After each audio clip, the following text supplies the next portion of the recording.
Greetings, vinyl community, and welcome to 2 days after Record Store Day. So it's a bit anticlimactic. What are you going to do? I have to apologize on a couple fronts. Well, maybe just one front anyways. I've been very, very ill for the last, 10 days. Something going around, work, a virus. So I intended to upload a video on Record Store Day, and I think it's the first Record Store Day in a while I haven't uploaded a video on the day. But even though I got up extra early and I lined up, I had no voice. So I tried to film one. It sounded like Kermit the Frog going through puberty. So you can envision that one. So that wasn't to be. So I woke up this morning and the voice came back a little bit. So we got a video. Anyways, let's start this video off correctly. Cheers, everyone. I hope everyone's doing well. I don't know where to start with this one. Firstly, I'm really excited about my next vinyl finds video. Although what I have to show you today for Record Store Day is, I think, really awesome.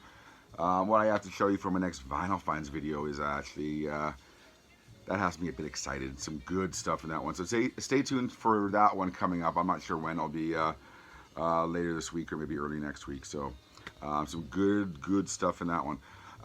Record Store Day, like I said, this is a bit anticlimactic because it's 2 days after the fact, but you know what, everyone and their dog uploaded a video on Saturday, so there was enough videos to go around, as it were. Record Store Day, it was really, I had a really good time, which well, I guess I do every Record Store Day, but, well, my bank account didn't have a good day, but we'll get to that in a second. Got up extra early. First of all, I say this every Record Store Day video. So if you're a new subscriber, you might not have heard this this little diatribe. I'll keep it brief. And if you're a regular viewer, you've heard it. I love Record Store Day. Love it. I have done it since the very beginning. I understand and I respect the fact that there's a lot of you out there who don't like it. And I've heard the reasons why 100 billion times over and over again. I get it. I respect you, respect me, and I just don't really want to hear why you don't like it. Let's keep it all positive. You guys know I'm all about the positivity. Anyways, with that out of the way, got up extra early. What time was I was in line at about 6:20 a.m., which isn't bad. I know I have friends in the UK have to line up way earlier than that. But 6:20 in the morning, the store was open at 10. Like I said, I had a really good time because there's people I only see every Record Store Day. So, and those are the people that are there at the same time I am, more or less. We don't arrange it that way. I don't know them that well, but we just happen to be the first people in line every time. And the 4-hour wait or 3.5-hour wait, whatever it was, went by really quickly because we just had a really good time talking about what we're getting, what we're not getting, and just other stuff like that. So it was a really good time. So with that out of the way, let's get right to this. Picked up a lot of things. Picked up some things for friends. We'll do some traders. We'll get to that in a second too. So let's start with this one. One that I think a lot of people picked up, but I'd be remiss if I didn't pick it up, is the Pink Floyd Saucerful of Secret. This is the remastered from the original mono mix. Take that for what it's worth. It was there, and I had to get it. But I think if you remember last video, my greatest thrift store find of all time, and I stand by that until my next greatest thrift store find.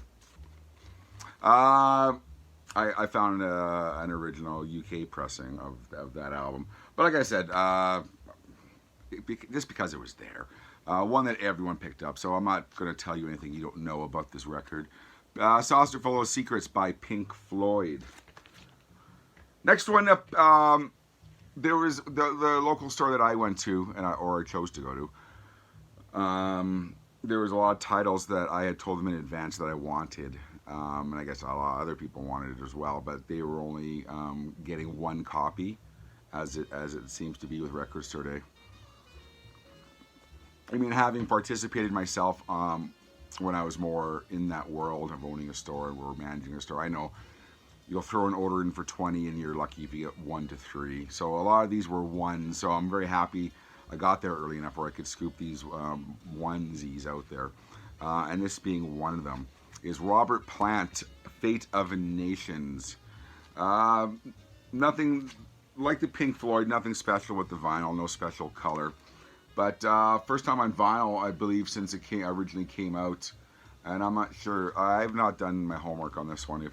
I'm sure it was previously on vinyl when it first came out in the UK or somewhere like that. So first time on vinyl, I'm guessing since then.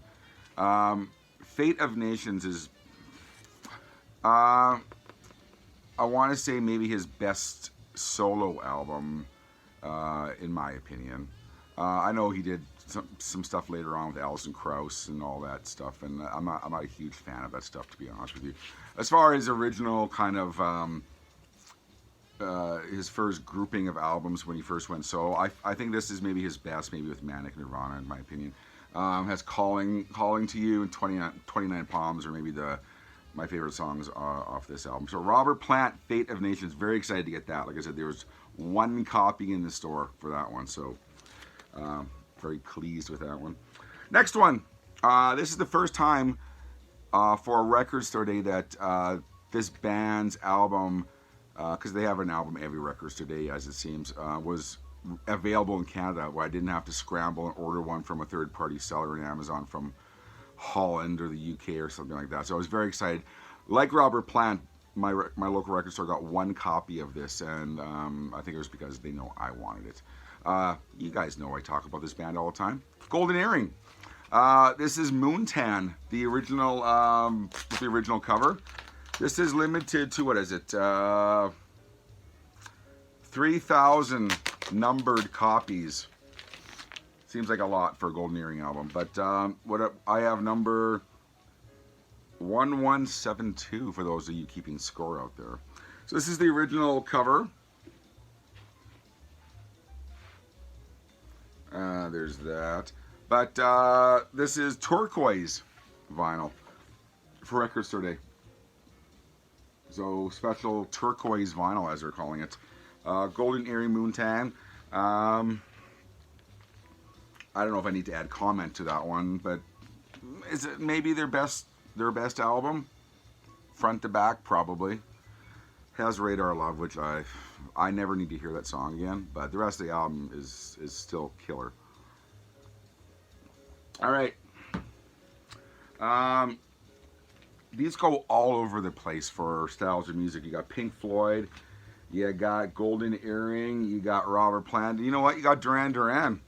And why not?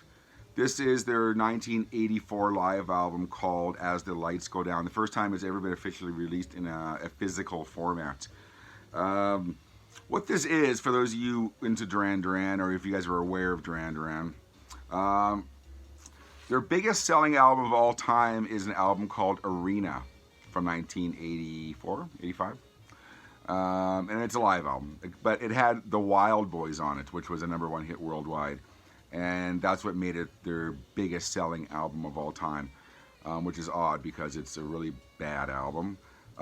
What they attempted to do was record a live album, but as they were known as a teeny bopper band, they wanted to be a little bit artistic. So they kind of muted the audience sound.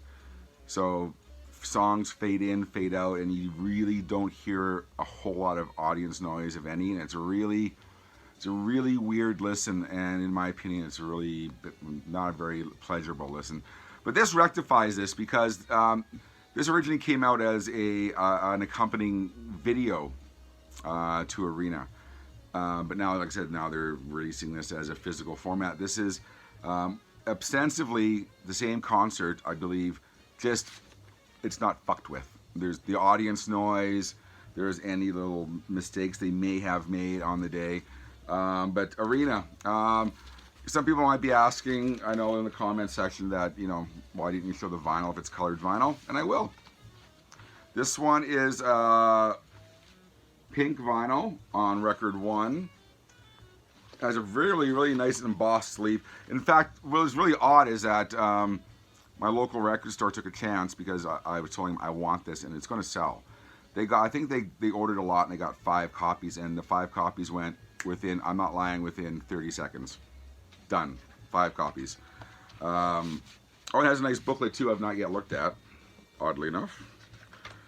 And the other vinyl is blue. So blue and pink vinyl, which kind of matches the album cover itself. So, and I think the insert is just advertising a very expensive book that I will not be ordering on the band. So Duran Duran's As the Lights Go Down, live at Oakland Coliseum, 1984. Next one was a talking point in the lineup. I found, no, it wasn't just me. I was told by the record store owner that I'm friends with, who owns the store that I go to, since I'm no longer in that business. I was told to be prepared for sticker shock. And I haven't been told that before on record store day. But I will say, at the end of this, I'm going to tell you what I spent, because it goes, and I'm not ripping on record store day. If you love it, you pay the price. And I'm not complaining, but this one was very expensive, this record store day, which is fine. I saved up for it. But the price on this one, and I guess it wasn't just my store or my area. Some people from the States, I have seen them post this record and talk about how expensive it was. So it was, like I said, it was a talking point with the people in line. Was, are you going to get it? Are you not going to get it? Because, you know, you could get 2 records for the price of this one, etc., etc. But it's one of the greatest soundtracks of all time. It's The Crow. First time on vinyl. And I hummed and hawed and hemmed and hawed about it. And in the end, I ended up grabbing it with all the other ones as quickly as I could. I could always put it back if I didn't want it, but I really hummed and hawed about it. And like I say, every record store video, thank God I had my wife with me to kind of keep things in check a little bit. But I think this was one of the ones that she kind of, you know, said, you should get this record. She had just listened to this online, and she really liked it as well. But what do you need to say about this album? It was a #1 album at the time, but you get The Cure with the song Burn recorded just for this album.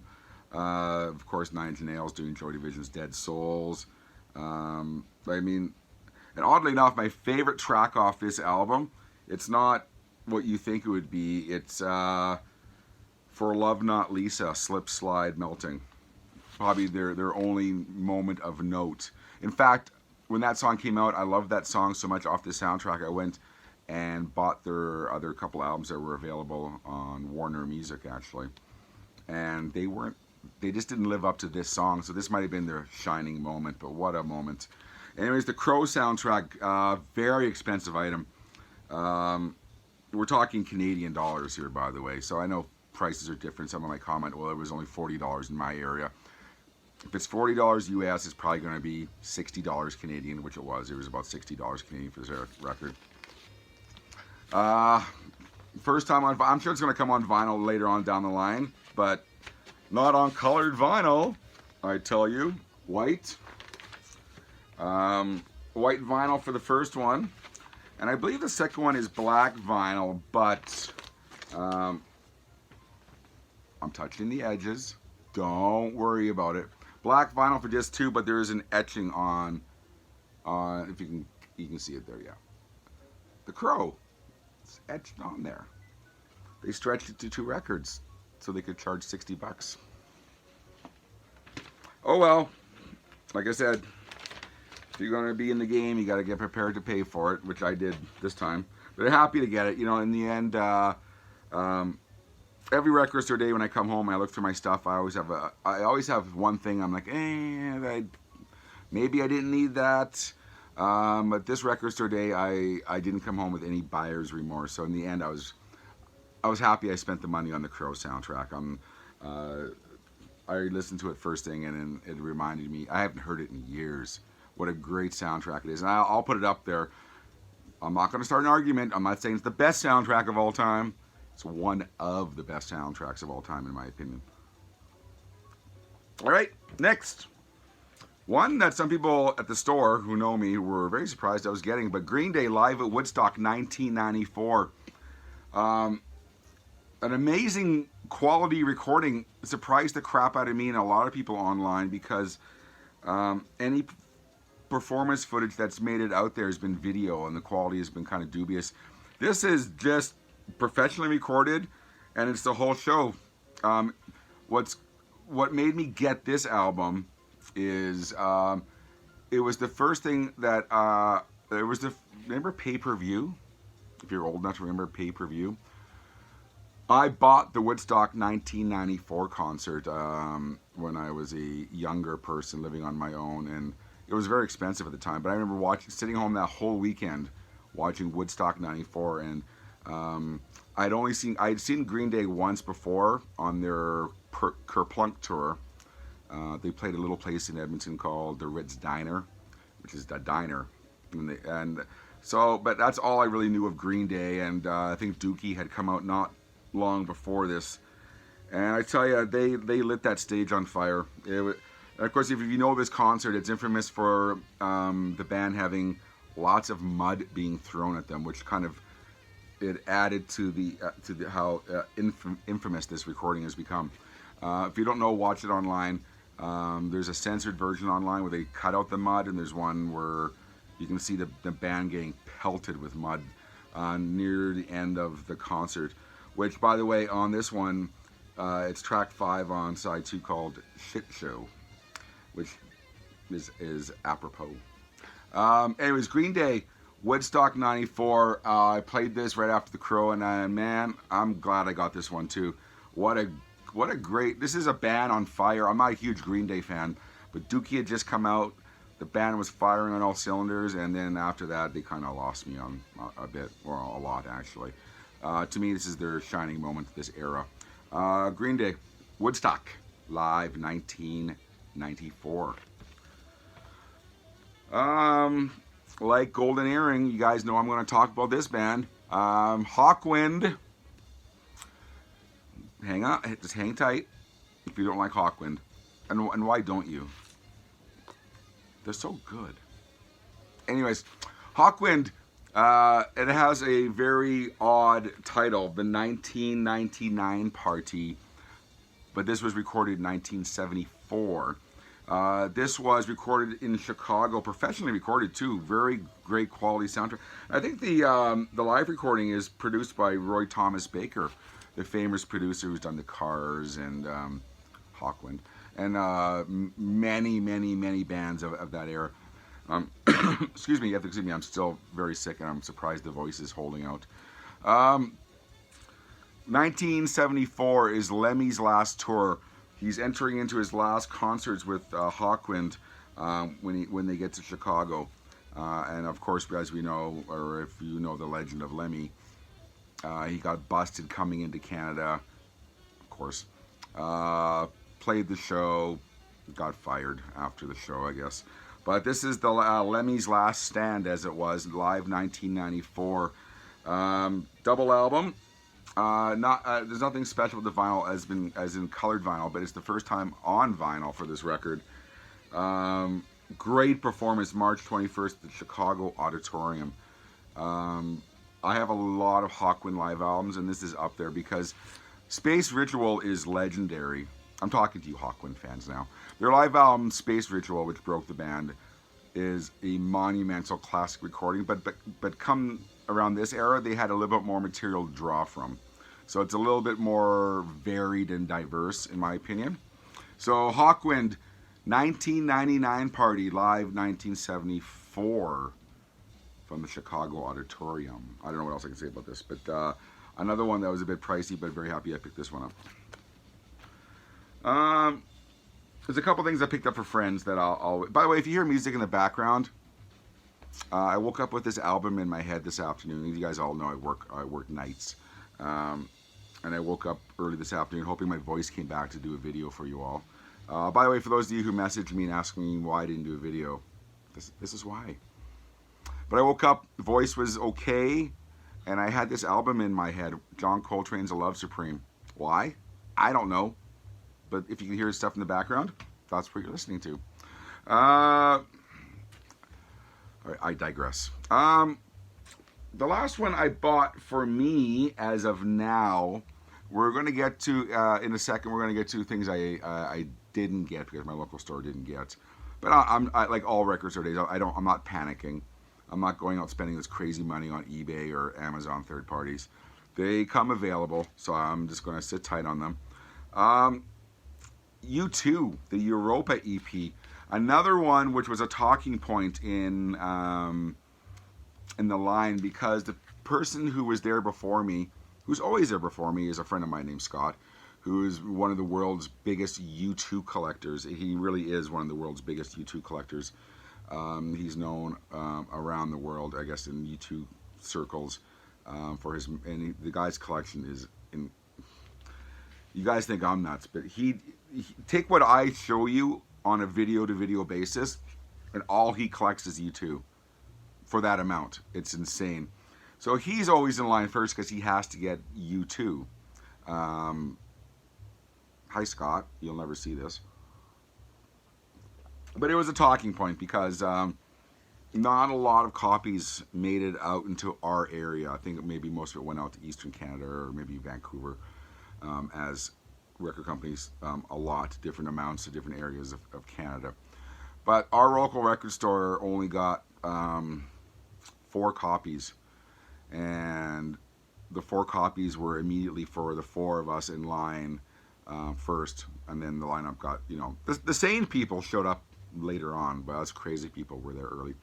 So it was a bit of a talking point. What are we going to do? Because Scott's there, and Scott grabbed them all and he passed them out to everyone. So very nice of him. So I didn't even know where that story was going. I'm just recounting this for future reference. So if I ever watch this video back when I'm senile, I'll have some memories of a record store day that I probably won't remember because I'm senile. Anyways, the Europa EP, maybe their best record store day album they've ever released. It's got New Year's Day Live. It's got a remix of New Year's Day. Love Is All We Have Left. There's a remix of that. It's got the intro to the Experience tour they did. That's done by Charlie Chaplin from The Great Dictator. Yeah, U2. Very happy to get this one. I know every record store day, U2 titles, they flood the market, and you'll find them in stores for half price later on, but I never chance it with U2. And it's the Europa EP, very happy to get that one. I think that yabbering on, that yap about U2, I just went nowhere. But it's there for your entertainment. Or maybe you've turned off the video by now. 2 things I got for friends of mine.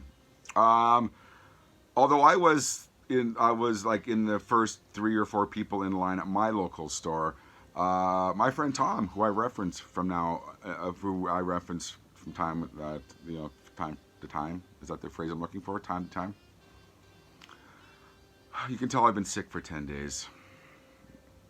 Anyways, he goes to a different store, and he was there as early as I was, but he was 50th in line, and he was there primarily for a couple titles, and this being one of them. He was kind of scared he wasn't going to get one. I said, Tom, don't you worry, I got you back. So he transferred me some money, and I got him this, the Bob Dylan Blood on the Tracks, an exact replica of the test pressing released at the time of Blood on the Tracks. Blood on the Tracks, I'm hoping more copies of this become available. Like, there's some stores that I might go to this week that might have an extra copy kicking around.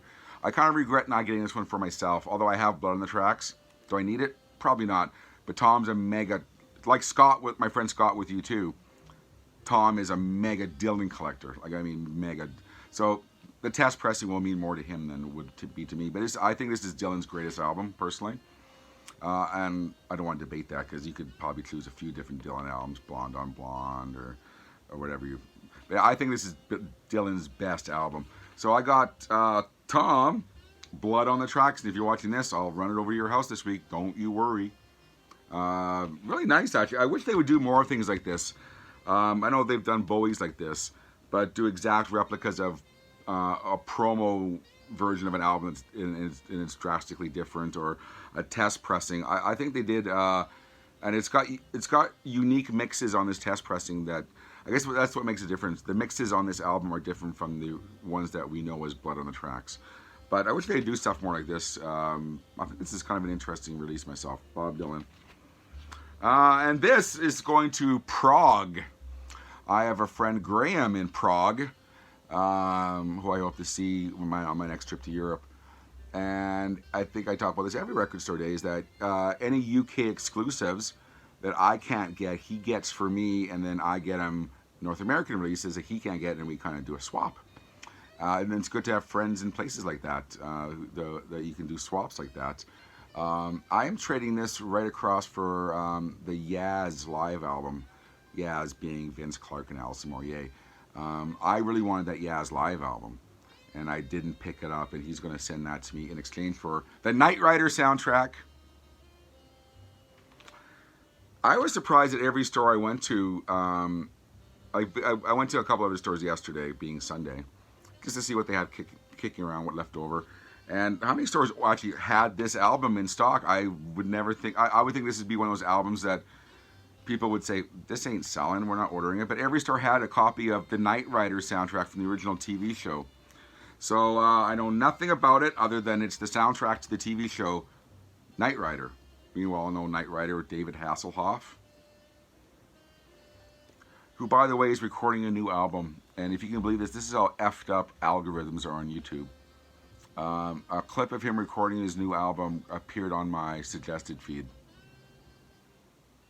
Why? I don't know. I don't get it. I don't get YouTube to start with. But he's recording a new album, apparently. He's sounding great. He's David Hasselhoff. That's going to Prague, and Nazz live on their reunion tour is coming to moi. Anyways, that is my Record Store Day. I'm not ashamed to tell you that, and this plays into this. If you've made it far into the video, I spent just over $400 on what I showed you. Prices are. This is not a. I don't want to start a debate here. I really, really don't. So please, I don't rag on Record Store Day because of the prices, because I know the score. I'm old enough to know, and I'm mature enough to know what I can afford and what I can't afford. So I paid the price, and I'm happy I did. But it's getting up there. It's really getting up there. We're gonna have to see how the next couple of Record Store Days go. Although I have zero remorse with what I got this year. Other years I had remorse. I'm glad I kind of did. I had a handful. Like, I did not get the Midnight Oil live. Speaking of things I didn't get, what was it, live 1997? A tour that I saw that I really wanted. I didn't get that one. I think people in Australia got that one. We didn't get that one for some odd reason. I think that, and maybe the Van Morrison. I think there's some Van Morrisons kicking around my city, but the Midnight Oil, forget about it. Didn't come out anywhere here. Anyways, I'm going to have to see how the next Record Store Day or two goes for pricing before. I'll never not participate, but I may have to rethink my buying strategy, because I can't always afford that amount of money every time. I just happen to have money around that time. Take that for what it is. But anyways, yeah, that was very expensive. A very expensive day. Like I said, nothing I got. But you have to factor in the two albums I got on trade. So not on trade, the albums I'm trading or I'm giving away to my friends Tom and Graham in Prague. So without those two albums, I probably spent $325. Not too bad. It's not great either. So like I said, we'll see how the other Record Store Days play out before I rethink my strategy for RSD. Anyways, like I said, my next record or vinyl finds video is a really good one. Trust me. I've had some monumental finds. If you're friends with me on Facebook or etc., you'll have seen me, or in the YouTube vinyl community, you'll probably have seen me post these albums as I found them. Some really, really great stuff that I can't believe I found out in the wild, as people call it. Anyways, so stay tuned for that, please. If you watch that one, it'd be greatly appreciated. Thank you very much for your time. I appreciate it. We'll see you next time. This has been David Michael, a.k.a. Nazz Nomad. And we'll see you next time. How's that for timing? The CD just ended. Peace!